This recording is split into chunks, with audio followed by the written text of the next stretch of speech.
Hello, everyone, and welcome to the Cannabis Journal Club, where we review and interpret United States cannabis patents and scientific journals with concise overview of complex scientific literature in an understandable and easy to consume manner to expose the knowledge hidden in the scientific literature. Man, is that a mouthful? We do not claim any medical utility of these government patents or scientific articles. We advise you to obtain your own copies of these public documents. And of course, as always, if we have them, we will post the link in the description. Welcome, Dr. David Allen. What are we talking about today on Cannabis Journal Club? Thank you, Bubble Man. Hi, I'm Dr. David Allen. I'm a retired cardiovascular and thoracic surgeon and general surgeon. I'm double boarded, and I'm self-taught in the new and exciting science of the endocannabinoid signaling system. And today we're going to talk about coronary stents and cannabis. And now, Uh, let me first explain what a coronary stent is. The cardiologists have these catheters that they can put in your groin or your arm and run the catheter up into your heart, and they can shoot dye down the catheter into your coronary arteries. And when they take pictures of it, they can see, oh, well, this vessel has some narrowing right here, and we can see it. And what they do is they put a balloon in there, and the balloon's covered with this metal stent. It looks like a Chinese finger trap, um, and it's a woven metal uh, cage basically. And when they inflate the balloon, it expands this metal stent. And what happens is, in the narrowing is expanded, and it actually puts cracks in the plaque of the artery. And that's not good because it exposes the inside of the artery to the blood. And the blood is not supposed to touch anything other than just the inside of the artery, the intima of the artery. So the arteries have three layers: the adventitia, which is the outside, the media, which is the middle, and the intima, is the inside lining of the blood vessel, and it separates the blood from the rest of the tissues, which can cause blood clots. And so when they expand the stent, stent makes little cracks in the blood vessel, and so that areas where the cracks are exposed to the blood components. And what happens over the life of a stent is the inside of the stent tries to cover the wounds. So it's just like a scab on the inside of your artery. And so the and after a while, this intima gets bigger and bigger, it gets more and more, it gets thicker and thicker.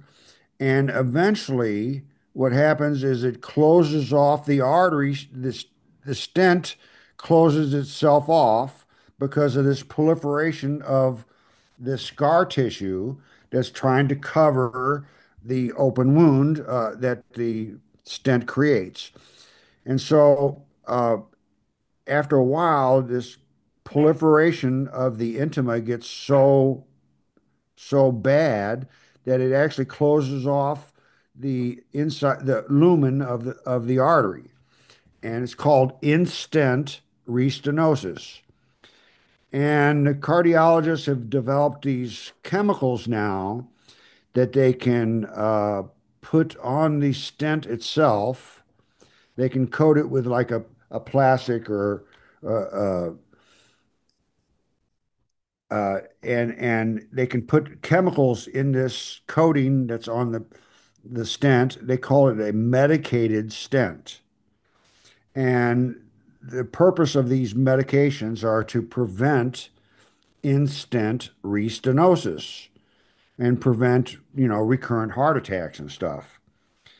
And so, uh, in a previous article on Cannabis Journal Club, we talked about VEGF, vascular endothelial growth factor, and that's a esoteric um,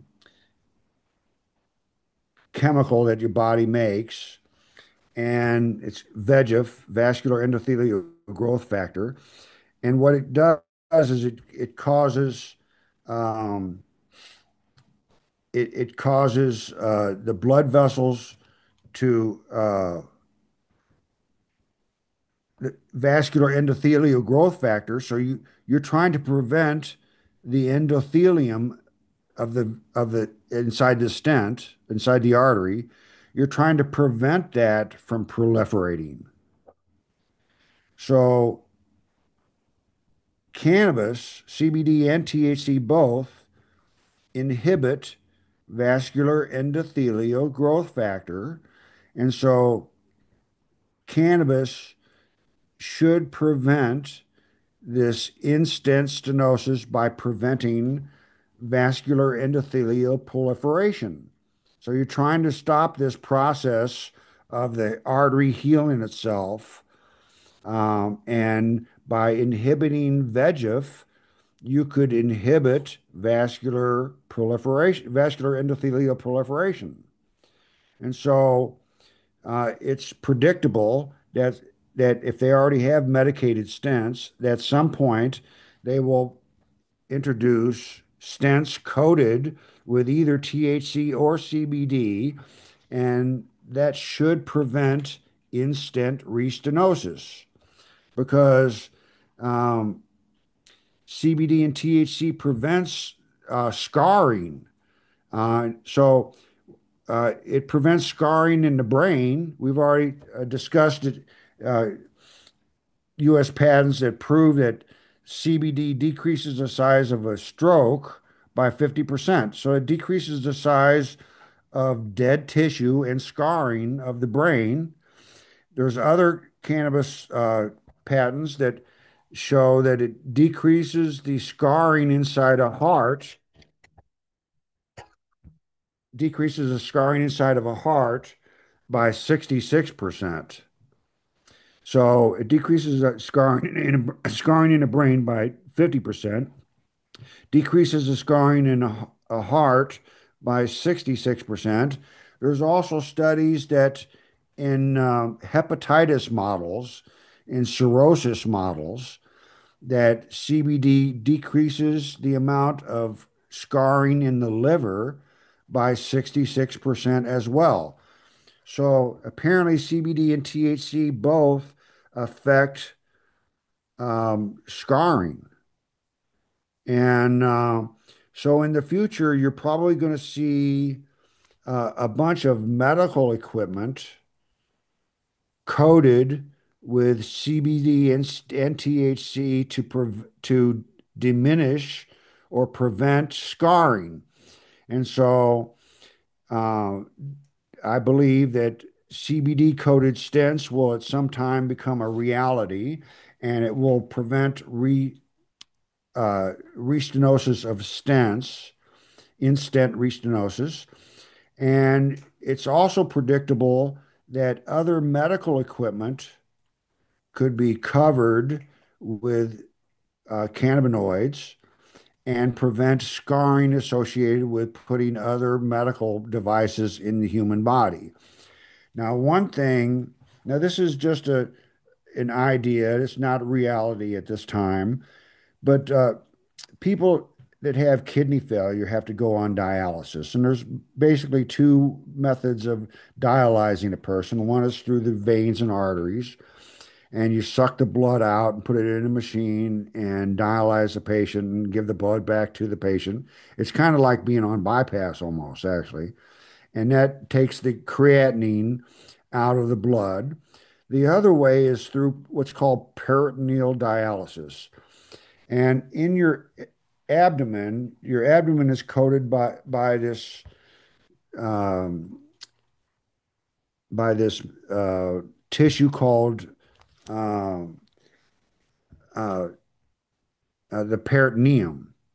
And the peritoneum is just a tissue that keeps the bowels from sticking to each other, and it covers everything on the inside of your abdomen. And so the doctors put these catheters, peritoneal dialysis catheters, inside the abdomen. It requires a surgical procedure. You open the abdomen, put this catheter in there, and you run a bunch of saline in the abdomen and let it set for a time period.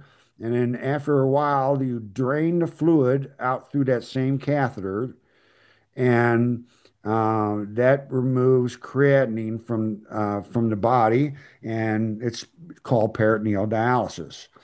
And so the major problem with peritoneal dialysis is that after a while, scar tissue forms around the peritoneal dialysis catheter and sequesters off the rest of the abdomen. So initially, when you put it in, the full abdomen is free. Saline can float anywhere in the abdomen.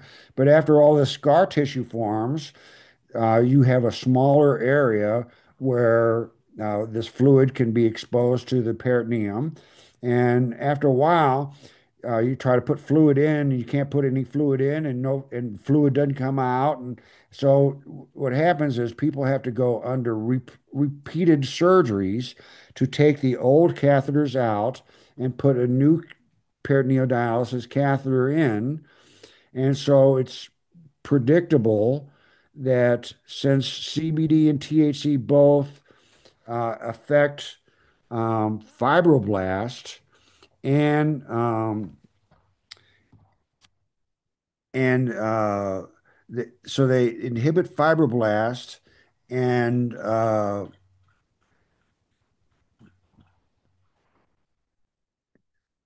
they inhibit this scarring activity. And so I believe in the future, many medical devices will be coated with THC or CBD or both to limit or prevent this fibroblast scar formation. And I was going to say scarring's not a small thing either in regards to the heart, especially. I mean, you're basically saying dead tissue, and I'm guessing the more the exactly, scarring, the less likely the heart or the organ is going to work properly. Like scarring has massive repercussions, I would think. yes. So, and there's no studies done on this. This is just a new idea, and but it's predictable that that this will happen in the future, that medical devices will be coated with cannabinoids. That's incredible. That is a wild concept. You heard it here first on the Cannabis Journal Club, right out of Dr. David Allen's mouth and right to your ears. So once again, appreciate everyone watching the Cannabis Journal Club. We'll put up as many links as we can in regards to this topic. And yeah, it's incredible. Every time we do one of these shows, we have done 11 other shows that you can go back and watch. So some of the things he talked about in regards to the 66% less scarring on the heart from CBD use. Was that before surgery? Is that what, or was that after? What was that 66% less scarring CBD on the There's heart? animal studies, but yeah, Animal studies. uh, Yeah. they would block off the artery to the heart, and then the animals that receive CBD, their their infarct and scar was 60%, 66% less than animals that didn't have the CBD. That's And wild. apparently THC does the same thing as well. Okay. So this is a Well, new science that people should be learning about, because if you learn about this science, you might be able to save somebody's life in your own family. so make sure you talk to your doctors about this show. Let them know. You can let them know the patent number. You can point them in the right direction. You can send them the link. I mean, my goodness, I'm sure Dr. David Allen would be happy to email back and forth with them if they wanted to get in touch. Thank you, Bubba Man. So, Jah over evil, God over evil, live it. Ciao over evil. Live it. Blessed love, everyone. Thanks for watching the Cannabis Journal Club. We will see you next time. Peace out.